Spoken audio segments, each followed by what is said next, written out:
কাশ্মীরের দুঃখজনক পেহেলগ্রামে জঙ্গি হামলায় নিহত হয়েছে কিছু পর্যটক। এই জঙ্গিদের আর কবে শায়েস্তা করতে পারবে আমাদের ভারত?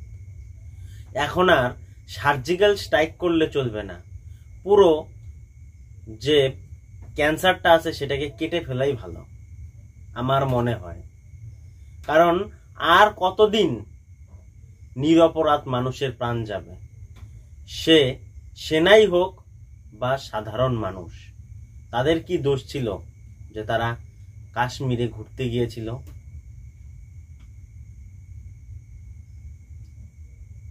তাদের জন্য মন ভারাক্রান্ত অবশ্যই, কিন্তু কিচ্ছু বলার নেই।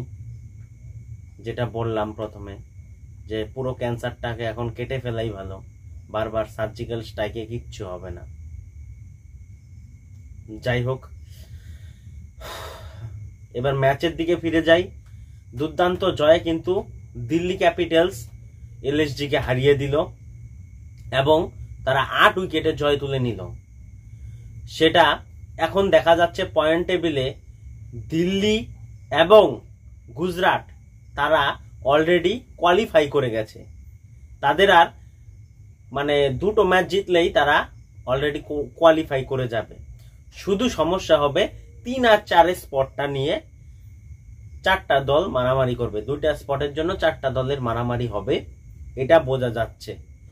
দুর্দান্ত পারফরমেন্স কিন্তু ব্যাটিং এর পক্ষ থেকে দিল্লি ক্যাপিটালেরকে অভিষেক পোরেল প্রথম দিকে এবং পরবর্তীতে কেএল রাহুল এবং অক্ষর প্যাটেলের দুর্দান্ত পারফরমেন্স।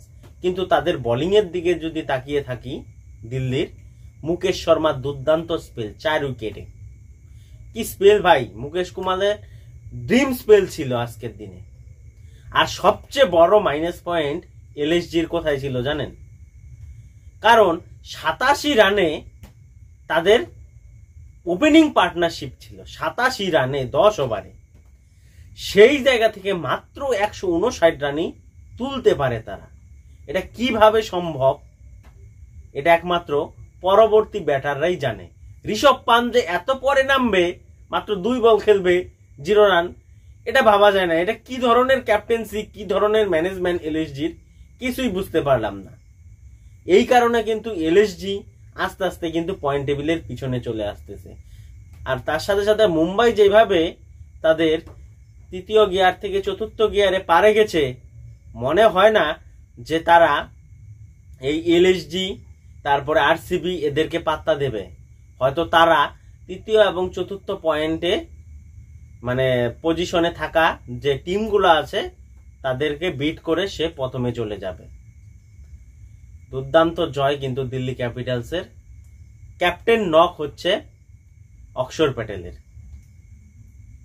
আর মানে বলার কোনো ভাষা নেই, কারণ আমি সত্যিই শোকাহত সেই কাশ্মীরের